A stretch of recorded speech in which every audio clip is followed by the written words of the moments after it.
Sunshine? Nanginig ang kanyang mga bibig nang bigkasin niya ang pangalan nito.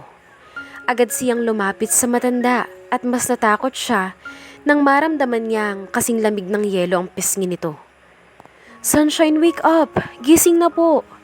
Naiiyak niyang pagyugyok sa matanda, ngunit alam niyang wala na itong buhay. Napahagulhol siya ng malakas at napatakbo agad sa palabas ng kwarto. Tulong! Tulong! Si Doña Florentina po! Humahagulhol niyang sigaw. Naglapitan naman agad ang mga bodyguards ng Donya na nasa labas lamang ng pinto. Nagkagulo ang mga ito pati na rin ang ibang kasambahay ng mansyon. Mapa-Koreano o Pinoy na kasambahay ay tila natataranta. Nag-iiyakan ang mga ito. May tumatawag na agad ng ambulansya. Wala pang ilang segundo ay tumakbo papasok ng kwarto si Songjin. Naabutan itong naghahagulhulan silang lahat sa loob ng kwarto ni Doña Florentina. Mom, agad na niyakap ni Songjin ang ina nito. Sobrang higpit ng pagkakayakap ni Songjin kay Doña Florentina habang umiiyak na rin ito. Ang pawis at pagod ay hindi alintana ni Trixie sa mga oras na iyon. She's wearing a big teddy bear mascot costume in the middle of the street. Maraming Koreano at Koreanang mga estudyante ang nagpapalitrato sa kanya. Simula nang mamatay si Doña Florentina 6 months ago, ay nawalan na rin siya ng trabaho. Hindi na niya nakausap ang anak nitong si Songjin dahil hindi na siya nito nakita pang muli. Can we take a picture? Tanong ng isang babaeng Korean na ang ibig sabihin ay makipag-picture sa kanya. Ginalaw-galaw ni Trixie ang kanyang ulo upang tumango ang teddy bear na kanyang suot-suot. Napakabigat ng costume niyang iyon at pawis na siya. Nararamdaman nga niya na pagtagaktak ng kanyang pawis sa kanyang buong muka. Ganito ang kanyang trabaho simula nang umalis siya sa mansyon. Pinagtiyagaan na niya ang pagiging mascot na isang toy store sa South Korea kaysa naman umuwi siyang muli ng Pilipinas. Wala naman siyang pamilya o kaibigan na uuwian sa bansang iyon. Labis naman ang kanyang kalungkutan nang mamatay si Doña Florentina. Pakiramdam niya ay namatayan na rin siya muli ng kanyang magulang. Naging malapit kasi ang matanda sa kanyang puso. Minahal niya ito ng husto. Ilang linggo rin siyang nagluksa sa pagkawala nito. Lumapit ang mga Koreanang babae at nagpalitrato sa kanya. Hindi naman niya na kailangang ngumiti dahil hindi naman siya nakikita ng mga ito. Nasa loob lamang siya ng napakalaking cute na teddy bear. Gangsanghapnida! Pasasalamat ng mga ito sa kanya bago lumakad palayo sa kanya. Sa halos araw-araw na pagtatrabaho niya dito, ay natutunan niya rin ang mga salitang kaunting Korean language. Napapagod na siya sa araw-araw at uhaw na siya. Hindi pa siya kumakain ng kanyang tanghalian. Ngunit masungit ang amo niyang Koreano. Kailangan niyang tumayo sa tapat ng toy store nito hanggat wala pa ang mascot na kapalitan niya. Napangatingin naman si Trixie sa parehang pares ng sapatos sa kanyang harapan dahil may isang lalaki ang tumayo sa harap niya. Hindi na niya pinag-aksayahang tingnan pa ang mukha nito dahil alam niyang magpapapicture lamang rin ito. Akmang pupwesto na sana upang makapagpapicture nang mapatigil siya sa paggalaw dahil nagsalita ito. Angelica Santos, anito sa baritonong boses. Pakiramdam ni Trixie ay nagsitayuan ang lahat ng balahibo sa kanyang katawan nang marinig niya ang pamilyar na boses ng lalaking iyon. It's been 6 months since she last heard his voice. Ngunit hindi niya iyon makakalimutan dahil ito lamang ang may boses na nakakapagpaninginig ng kanyang tuhod. Agad niyang tiningala ito kung tama ang kanyang hinala. Songjin? Nanlaki ang kanyang mga mata nang makumpirma niyang ito nga ang kanyang kaharap. Anong ginagawa nito dito sa trabaho niya?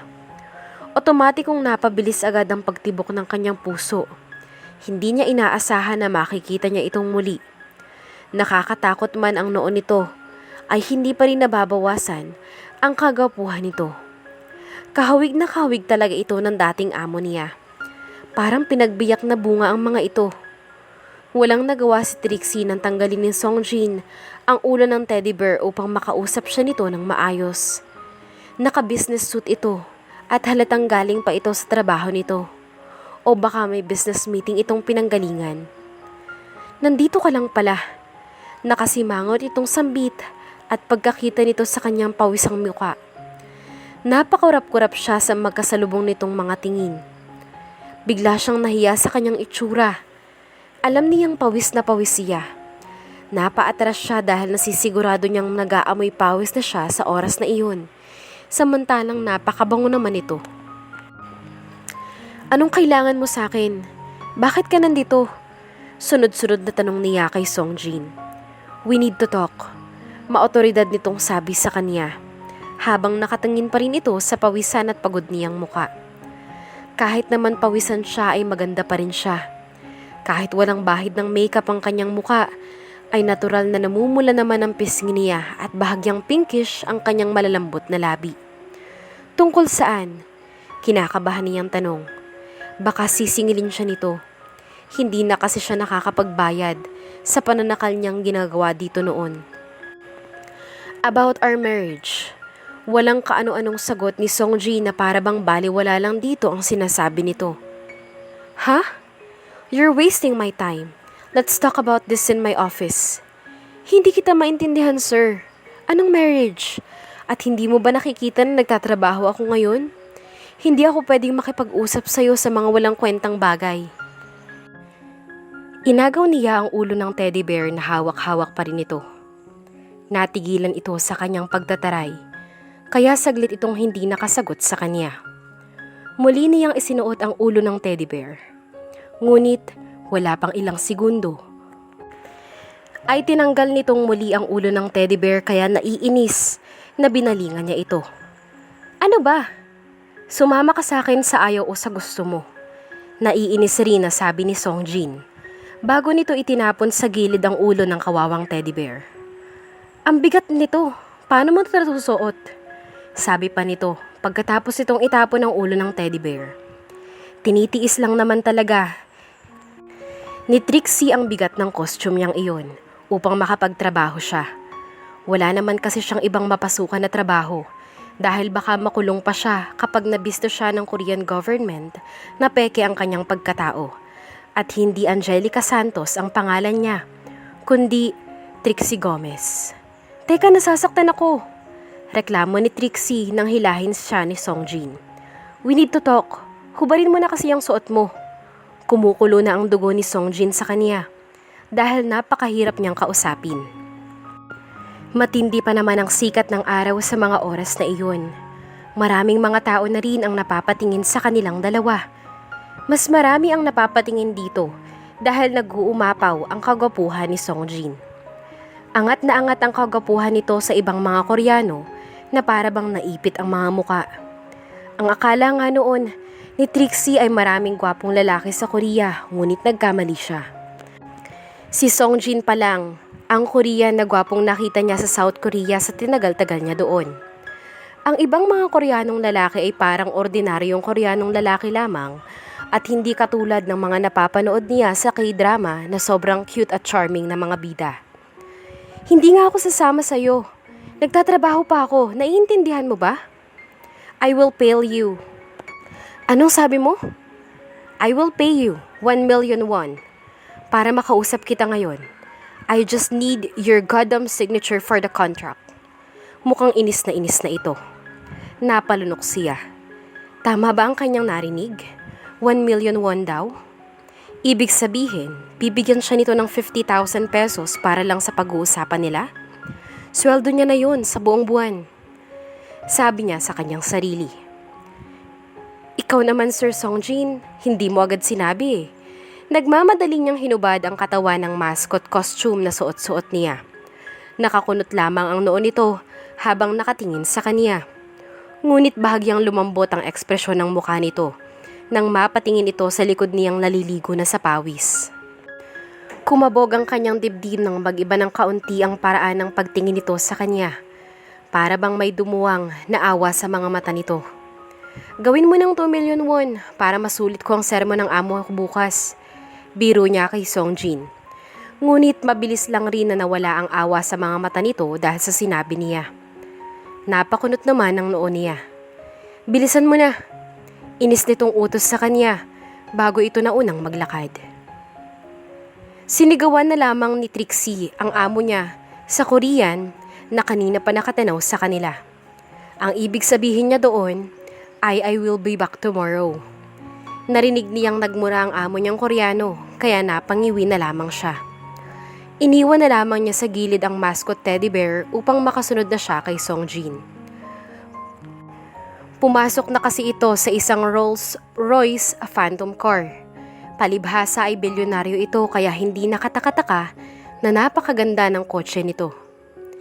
Saglit siyang natigilan sa pagpasok sa loob ng kotse ni Songjin. Bigla kasi siyang nahiya dahil napakalinis ng loob ng kotse nito. Naku, madudumihan ko yung kotse mo. Get in. Nakasimangot pa rin itong utos sa kanya. Napakagat na lamang siya ng kanyang labi at wala naman siyang iba pang choice. Naramdaman agad niya ang panlalamig sa loob ng kotse. Dahil basang-basa ng pawis ang buong katawan niya, lalo na ang kanyang likuran. Napatingin din siya kay Songjin nang hinaan nito ang temperature sa loob ng kotse nito. Mukhang napansin rin agad nito ang kanyang panlalamig. Parang kumabog ng malakas ang kanyang puso dahil may konsiderasyon na rin pala ang lalaking ito. Pasimple siyang kinilig sa munting ginawa ni Songjin. Lalo tuloy itong gumuwapo sa kanyang paningin. Binabawi na niya ang kanyang sinasabi na magkahawig ito at saka si David. Dahil sa tingin niya, ngayon ay mas gwapo na ito. Hindi pa man nakakabit ni Trixie ang seatbelt niya ay muli siyang napatingin kay Songjin nang maiabot ito sa kanya. Kulay puting panyo iyon. Napalunok pa siya. Para saan? Punasan mo yung pawis mo. Kigiligin na sana siya ngunit dahil napangiti siya ay napansin tuloy nito ang pagiging assuming niya. Kaya nagsalita itong muli. Ayokong madikitan ng pawis mo ang kotse ko. Pagsusungit nito sa kanya bago nito pinaandar ang kotse nito. Napangiwi tuloy siya. Ngunit nakakailang kanto pa lamang ay muli na naman nitong tinigil ang kotse sa gilid. Wait for me here. Walang kaimo-emosyong sabi nito sa kanya bago ito lumabas ng kotse nito. Pumasok ito sa isang dress shop at paglabas nito ay may dala na itong paper bag. Nagtaka siya nang katukin ni Songjin ang pinto sa passenger side. Binuksan niya iyon at napanganga na lamang siya nang iabot nito sa kanya ang paper bag. Change your clothes inside the store. Magkakasakit ka sa ginagawa mong yan. Napakurap-kurap siya at palipat-lipat ang pagtingin niya kay Songjin at sa paper bag na hawak nito. Now, kunot noong utos nito kaya naman napatalon siya sa pagkakaupo. Naluluknata niya ang kanyang dila dahil wala siyang masabi sa mga oras na iyon. Pakiramdam niya ay may paru-parong maliliit na kumikiliti sa kanyang sikmura. Parang gusto pa nga niyang maiyak dahil ito pa lamang ang taong muling nagkaroon ng concern sa kanya. Tinanggap agad niya ang paper bag at sinunod ang utos nito. Pumasok siya sa loob ng store na pinanggalingan nito. Sinalubong siya ng babaeng Korean at sinamahan siya nito hanggang sa tapat ng dressing room. Pagpasok niya sa dressing room ay saglit pa siyang nabigla sa kanyang itsura. Mukha siyang basang sisiw. Pawis na pawis ang kanyang buong katawan. Nakaramdam din tuloy siya ng awa sa kanyang sarili. Tiningnan niya ang laman ng paper bag. Isang simpleng white blouse lamang iyon at kulay pink na bra. Nag-init ang kanyang pisngi dahil binirilin pala siya ng bra. Paano nito nalaman ang size niya? Wala sa loob na napatingin tuloy siya sa kanyang dibdib. Bakat na bakat pala ang malulusog niyang dibdib sa kanyang t-shirt na suot-suot dahil sa basang-basa iyon ng pawis. Sa mga pagkakataong iyon ay hiyang-hiya siya kay Songjin.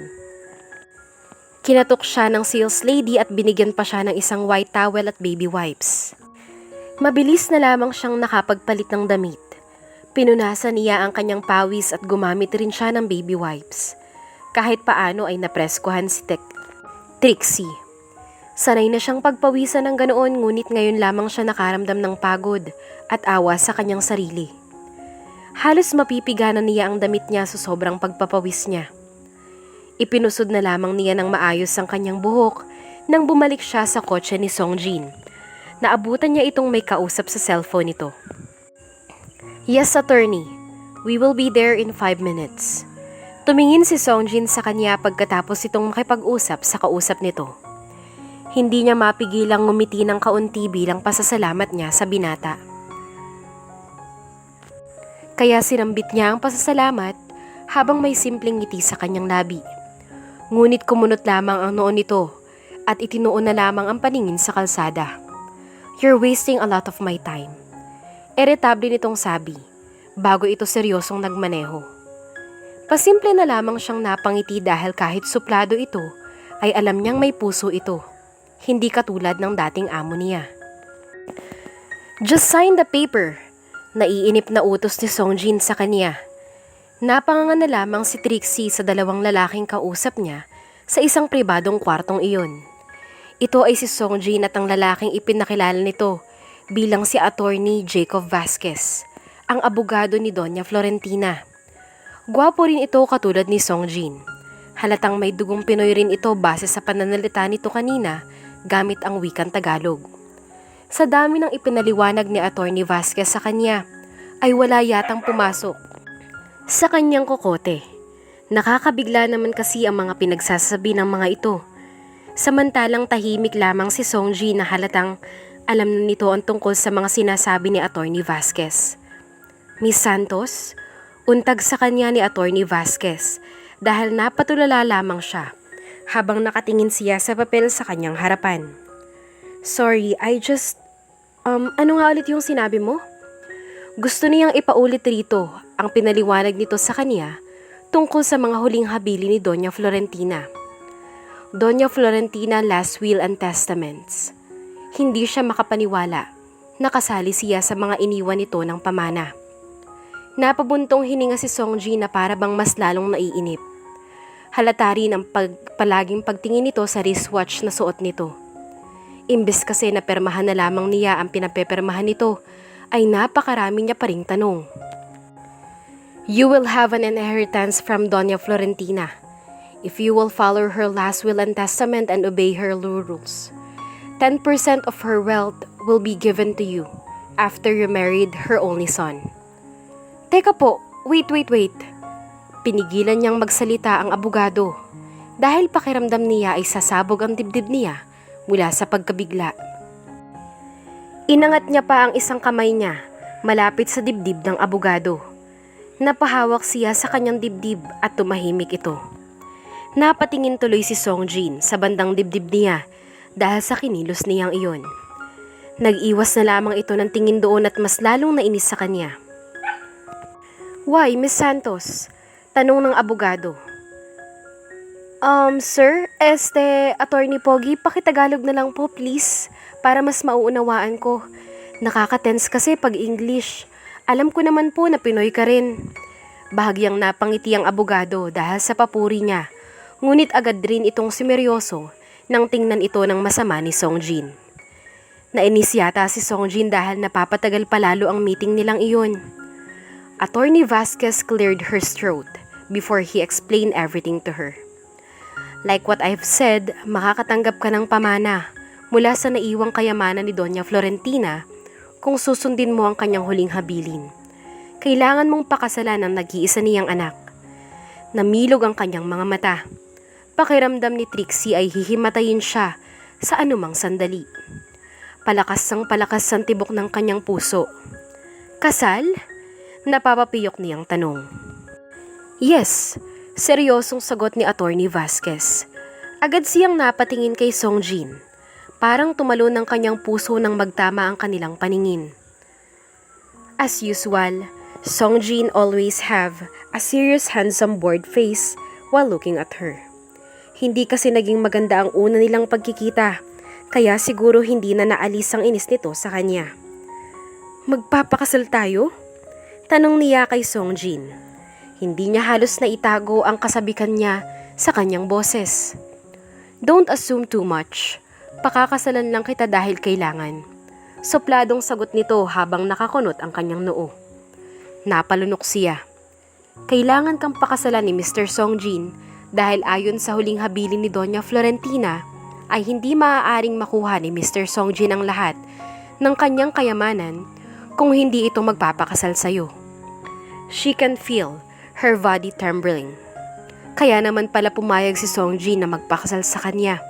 Kaya pala may perma na ito sa papel na pipirmahan niya. Napakalaki ng 10% ng kayamanan ng Donya. Hindi niya lubos akalain na pamamanahan siya nito. Mahigit kumulang 1 billion pesos ang mapapasa kanya. 10% pa lamang iyon. Nanginginig tuloy ang kanyang mga tuhod kahit nakaupo lamang sila. Itong papel na to, para sa naman to? Naguguluhan niyang tanong habang nakatitig sa prenuptial agreement na nasa harapan niya. It's your prenuptial agreement. Iyan po ang kagustuhan ni Mr. Songjin. Magpapakasal kayo ngunit maghihiwalay rin kayo pagkatapos ng 1 taon. Napangangasiya sa sinabi ni Attorney Vasquez na wala tuloy ang kasabikan niyang nadarama kani-kanina lamang. Of course, para sa'yo din yan. Makukuha mo ang perang iniwan ng mom ko para sa'yo after our contract. Makakapag-asawa ka rin ng gusto mo after a year. Ayokong matali sa'yo habang buhay. Mahaba, ngunit seryosong sabi ni Songjin. Napabuntong hininga siya. May punto naman ito. You can sign the paper now, Miss Santos, sabi ng abogado sa kanya. Ibig sabihin, magiging mag-asawa talaga kami ni Sir Songjin? Bakit sa 1 taon pa kami maghihiwalay? Pwede naman na pagkatapos ng kasal namin, maghiwalay na agad kami. Nasa will and testament rin po kasi ni Doña Florentina na kailangan yung magpakasal at magsama sa iisang bahay sa loob ng 1 taon. Doon pa lamang po maaaring matransfer ang kayamanan ng Donya sa inyong dalawa. 90% of her wealth will be given to her son and 10% will be yours, Miss Santos. Paliwanag ni Attorney Vasquez. Hindi mo ba pipirmahan? Ang dami ko nang nasayang na oras sa'yo. Kunot noong sabi ni Songjin. Hindi na tuloy maiwasang mapairap dito. Napansin naman agad ito, ang kanyang ginawang pagtaas ng kilay dahil naningkit ang mga mata nito. Oo na, pepperma na. Excited ka naman sir maging asawa ako. Pinigilan ni Attorney Vasquez ang mapangiti, ngunit alam ni Trixie na gusto na nitong matawa dahil namula ang pisngi ni Songjin sa kanyang sinabi. You're funny. Inirapan niya itong muli. Bago niya pinirmahan ang kontratang nasa harapan niya. Tonight will be your wedding night, Miss Santos. Ha? Gulat niyang tanong kay Attorney Vasquez. Iniligpit naman ng mga abogado ang mga papeles na kanilang pinirmahan ni Songjin. Kunot noon namang tumayo si Songjin at mayabang itong lumabas ng pribadong kwartong iyon. Pinagpagpa nito ang business coat na para bang nadumihan iyon sa pag-upo nito kanina bago ito lumakad palabas ng kwarto. Hindi man lamang ito nagpaalam sa kanilang dalawa ni Attorney Vasquez. Naiwan siyang nakanganga pa rin sa sobrang pagkagulat. Ngumiti lamang sa kanya si Attorney Vasquez. See you tonight, Miss Pretty. Nakangiting sabi ng abogado sa kanya. Napatingin tuloy siya kay Attorney Jacob. Napansin niyang nagbago ang ekspresyon ng mukha nito simula nang umalis si Songjin. Naging friendly ito, pati ang ngiti nito sa kanya at pakiramdam niya ay kakaiba ang kislap ng mga mata nito habang nakatingin sa kanya. Mukhang natipuhan pa siya ng abogado, ngunit wala siyang pakialam doon dahil lutang pa rin ang kanyang utak sa pagkabigla. Bakit naman mamaya agad ang kasal namin? Iyon ang gusto ni Mr. Songjin. He wants to marry you right away para masimulan nyo na ang pagbilang ng 1 taon. Oh my God, nakakabaliw. Napahawak si Trixie sa kanyang ulo.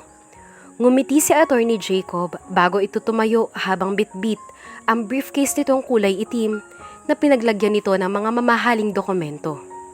Ihahatid na kita, Miss Santos.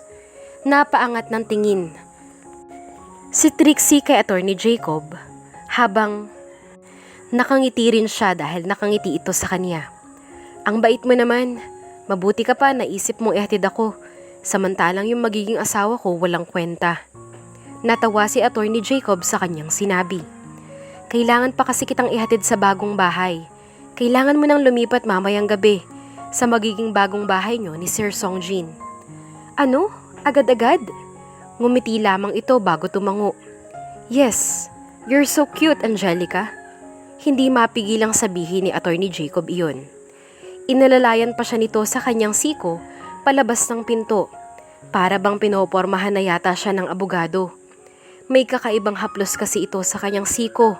Ngunit binaliwala na lamang niya iyon. Ngunit paglabas nila ng pinto ay pareho silang napatigil sa paglabas. Sabay silang nagulat kay Songjin na nakatayo sa harap nila. Naghihintay pala ito doon. Madilim ang mukha nitong nakatingin sa kamay ni Attorney Jacob na nakahawak sa kanyang siko. Mabilis tuloy lumayo sa kanya si Attorney Jacob at napayuko ito kay Songjin. Hiyang-hiya ang abogado dahil nahuli ito ni Songjin na dumediskarte sa kanya. At least wait for 1 year before you flirt. Seryosong sabi ni Songjin sa kanya bago ito tumalikod at nauna nang naglakad palayo. Halata ang pagkadismaya sa baritonong boses nito. Napanguso na lamang si Trixie. I'm sorry, Angelica. Sabi agad ni Jacob nang makalayo na si Songjin. Sinamahan siya nito sa kanyang tinutuluyang apartment. Tinulungan siya nitong mag-empake ng mga damit niya. Nilibre pa siya ni Jacob ng pagkain dahil nahahalata nitong gutom na siya. Pagkatapos ay dinala siya nito sa isang napakagandang condominium. 30th floor ang kanilang unit doon. Iyon daw ang magiging bagong bahay nila ni Songjin. Pagkarating nila sa condominium ay labis ang sayang naramdaman ni Trixie. Napakaganda at halatang pangmayaman lamang ang kondo na iyon. Mas maganda ang mga iyon kaysa sa mga high-class hotel na napuntahan na ni Trixie noon. Dinala siya ni Jacob sa isang kwarto. Ito ang magiging room mo, Angelica. Room ko? Tumango si Attorney Jacob. Sa kabila naman ang room ni Mr. Songjin. Itinuro ni Attorney Jacob ang kabilang pinto. Katapat iyon ang kanyang kwarto. Magkahiwalay kami ng room? May halong disappointment niyang tanong. Yes, iyon lamang ang gusto ni Sir. Pinakatitigan ni Trixie ang isang puting wedding dress na inabot sa kanya ng Koreanang babae sa salon kung saan siya naghahanda para sa kanilang kasal na gaganapin sa gabing iyon. Katatapos lamang siyang ayusan ng mga ito. Dinala siya ni Jacob sa isang sikat na salon sa Korea. Wala na sa trabaho nitong gawin iyon, ngunit nagboluntaryo itong samahan siya at hindi daw ito papayag na tanggihin niya ang muling munting regalo nitong iyon para sa kanya. Todo ang pagtanggi niya sa alok ni Jacob kanina, ngunit napilit pa rin siya nito. Halos paliguan siya ng gatas sa mga Koreana nang ipagawa ni Jacob ang full body spa sa kanya at todo ang ginawa ng mga itong pagpapalambot sa kanyang mahabang buhok. Light makeup lamang ang nilagay ng mga ito sa kanyang muka na bumagay sa kanyang malaanghel na kagandahan. You may now change your clothes, pretty, sabi sa kanya ng Koreanang babae sa salitang Korean habang ginagabayan siya nitong hanggang sa dressing room. Nagpasalamat siya sa babaeng Koreana bago niya nilak ang pinto ng dressing room. Hiyang-hiya siya kay Attorney Jacob dahil paninigurado niya ay malaki ang nagastos nito sa pagpapasalon sa kanya at mukhang mamahalin pa ang wedding dress na iyon. Isang plain white off-shoulder wedding dress na hanggang tuhod lamang ang haba at bumagay iyon sa kanya dahil naka-emphasize ang magandang hubog ng kanyang katawan at nakalitaw ang kanyang makinis na balat. Napabuntong hininga si Trixie. Sa sobrang bilis ng mga pangyayari, ay hindi niya lubos maisip na ikakasal na siya ngayong gabi. Samantalang nagtatrabaho lamang siya kanina sa kalye, habang suot-suot niya ang kanyang teddy bear costume. At ngayon, heto siya sa harap ng salamin, habang tinitingnan ang kanyang refleksyon. Hindi ganitong kasal ang pinangarap ko. Mahina niyang nausal, habang nakatingin siya sa kanyang sarili. She looks very pretty. Magaling ang mga Koreanang nag-ayos sa kanya. Lumitaw ang kanyang tunay na ganda. Ngunit kahit gaano kaganda ang kanyang itsura, ay alam niyang may kulang pa rin para masabing isa siyang beautiful bride. Kulang sa kislap ang kanyang mga mata at kulang ang saya ng kanyang mga ngiti.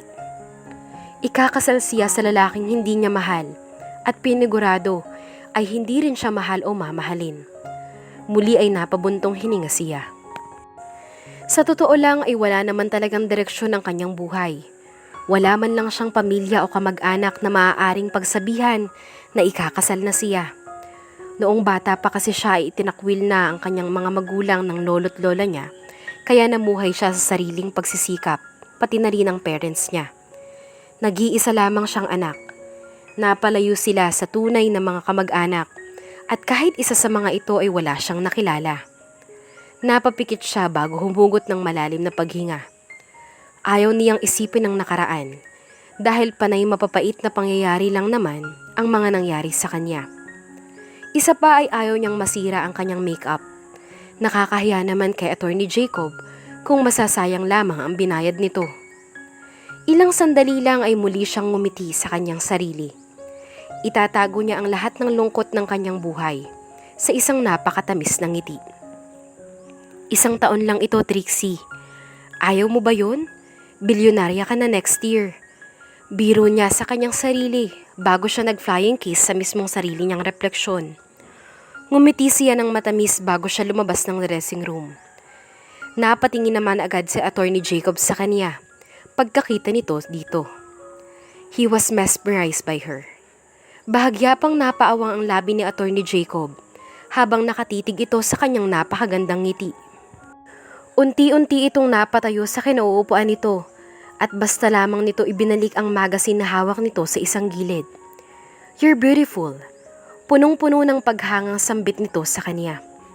Asus, nambola ka pa, Attorney Pogi. Ganting bola niya dito. Ngumiti ito bago lumapit sa kanya. Ako ang unang manliligaw sa'yo kapag natapos ang kontrata niyo ni Songjin. Seryosong sabi ni Attorney Jacob na ikinatawa lamang naman ni Trixie. Oo ba? Biro niya dito. Lalong lumapad ang ngiti ni Jacob. Tila nagustuhan nito ang sinabi niya. Let's go. He doesn't like people getting late. Ang tinutukoy nito ay walang iba, kundi ang lalaking mapapangasawa niya. Okay, tara na. Para matapos na tong kasalan na to. Inalalayan siya sa loob ni Jacob, pasakay ng kotse nito. Pinagbuksan pa siya nito ng pintuan. Panay ang tingin nito sa kanya habang nagmamaneho ito papunta sa lugar kung saan sila ikakasal ni Songjin. Baka maaksidente tayo niyan kung palagi kang tumitingin sa akin, attorney. Biro niya. Napangiti ito. Sorry, ang ganda-ganda mo kasi, Angelica. Napailing na lamang si Trixie sa sinabi nito. Alam niyang maganda siya. Maraming mga tao ang nakakapagsabi nun sa kanya simula noong bata pa siya. Ngunit simula nang maeskandalo siya sa opisina ni David, doon na nagsimulang maramdaman ni Trixie na siya ang pinakapangit at pinakakinaiinisang babae sa buong Pilipinas. Nag-viral at trending kasi noon ang kanyang videos. Noong kinaladkad siya ng mga guards palabas ng opisina ni David, ipinilig niya ang kanyang ulo upang huwag nang maisip ang mga nangyari noon. Ang mahalaga ay ang mga nangyayari ngayon. At least ngayon dito sa South Korea ay natagpuan niya ang panibagong buhay. Hindi pa rin siya pinababayaan ng Diyos dahil sinuwerte pa rin siya kay Doña Florentina. Bonus pa na magiging asawa niya si Songjin, ang pinakagwapong Koreanong Pinoy na nakilala niya. Susulitin na lamang ni Trixie ang 1 taon bilang asawa nito. Nang makarating sila sa isang kulay itim na building, ay huminto doon ang kotse ni Attorney Jacob. We're here. Are you ready? Tanong ni Attorney Jacob sa kanya. Tumango siya kahit bigla siyang kinabahan. Inalalayan siya ni Attorney Jacob pababa sa kotse nito. Ngunit sakto naman na may isang kotse rin ang bagong dating. Lumabas doon ang driver ng kotse. Isang Koreanong matanda ang driver. Umikot ito bago nito pinagbuksan ang pinto ng amo nito. Bumilis ang pagtibok ng puso ni Trixie nang bumaba sa kotseng iyon si Songjin. Napakagwapo nito. He's wearing an all-black tuxedo. Bagay na bagay sa lalaking ito ang makurba at bilugang mga braso. Mas lalong lumakas ang dating ng personalidad nito. Sa katunayan ay parang tumaas pa nga ng ilang balahibo ni Trixie sa sobrang kagwapuhan nito. Seryoso ang mukha nito habang nakatingin sa kanilang dalawa ni Attorney Jacob. Napansin niyang saglit pinasadahan ng tingin si Songjin ang kabuuan niya. Yumuko si Attorney Jacob bilang paggalang kay Songjin. Kakaiba kasi makatingin si Songjin kay Attorney Jacob. Hindi sila pinansin ni Songjin at nakasimangot itong naunang pumasok sa loob ng building. Napatunok tuloy si Trixie. Bakit ba ang lakas ng dating ni Songjin sa kanya? Mas matindi pa ang epekto nito sa kanya kaysa dating amo niyang si David. Itim na itim ang suot ng poging asawa ko. Mukhang nagluluksa yata sa pagpapakasal sa akin. Bulong ni Trixie sa kanyang sarili. Let's go, Angelica, sabi ni Attorney Jacob bago siya nito inalalayan. Sa isang maliit na kwarto lamang gaganapin ang kanilang kasal. Pagpasok nila ni Attorney Jacob sa kwartong iyon ay naroon na si Songjin. May isang judge na matandang Koreano ang magpapakasal sa kanila na nasa harapan. Samantalang may isang babaeng Korean namang katabi si Songjin. Napakaganda nito. Mukha itong Korean pop star. Yung tipong mukhang anime na ito sa sobrang ganda. Halatang alaga ang balat nito sa derma dahil naka-filter ang makinis nitong muka. Hindi inaasahan ni Trixie ang munting kirot na kanyang biglang nadarama. Saan galing ang kirot na iyon? Wala naman siyang pakialam kung may nobya ito, di ba? Tahimik silang pumasok ni Jacob sa loob. Malamig pa sa yelong nagwika si Songjin sa salitang Koreano na ang ibig sabihin ay simulan na ang kasal. Napalunok si Trixie bago siya lumapit sa kinatatayuan ngayon ni Songjin. Bahagya pa siyang napasinghap nang madikit siya ng kaunti sa suot nitong tuksido. Kaya napaurong siyang kaunti. Ayaw niyang isipin ito na apektado siya sa pagkakalapit nilang dalawa. Sinimulan na ng Koreanong judge ang kanilang kasal. Para lang itong nagbabasa ng kung ano-ano. Wala naman halos maintindihan si Trixie dahil hindi pa naman siya magaling magsalita ng Korean. Pinaperma sila ng judge sa papel na hawak nito. Nauna nang pumirma si Songjin. Pasimple niyang naaamoy ang napakabangong perfume nito. Masarap iyong amuyin at hindi masakit sa ilong. Hindi katulad ng amoy ni Attorney Jacob na masakit sa kanyang ilong. Samantalang amoy fresh lamang naman si Songjin. Sinamangutan siya nito nang mapansin nito ang kanyang pasimpleng pag-amoy sa katawan niya. Napangiwi tuloy siya bago siya pumirma sa marriage contract nila. Pagkatapos nilang pumirma ay nakipagkamay ang judge na Koreano kay Songjin at pagkatapos ay sa kanya naman. Nakipagkamay rin siya sa judge. Congratulations, sabi ng judge sa kanilang dalawa ni Songjin. Napanga na lamang si Trixie nang lumabas na ng kwartong iyon ang judge. Tapos na? Nagtatakang tanong niya dahil akmang lalabas na rin si Songjin at ang babaeng kasama nito. Tumingin sa kanya si Songjin. Yes, maiksing sagot nito sa kanya. Ha? Ganun lang yun? Tapos na? Kasal na tayo? Wala man lang kiss the bride? Sunod-sunod na tanong niya at huli na nang bago niya ma-realize ang kanyang mga nasabi. Nanlaki ang kanyang mga mata at agad niyang tinakpan ang kanyang bibig. Napakunot tuloy ng noo si Songjin, ngunit napansin niyang namula ang pisngi nito. You're crazy, sabi lamang ni Songjin bago ito lumabas ng kwartong iyon, kasunod ang babaeng Koreana. Natapik ni Trixie ang kanyang noo dahil hiyang-hiya siya sa kanyang sinabi. Gaga, nagsuggest ka pa talaga ng kiss? Kumain muna tayo, Mrs. Song, bago kita ihatid sa kondo nyo. Mukhang seryoso ang mukha ni Jacob. Hindi yata nito nagustuhan ang sinabi niyang kiss the bride. Sige pero ako naman ang manlilibre ha? Sure, doon pa lamang ngumiti si Jacob.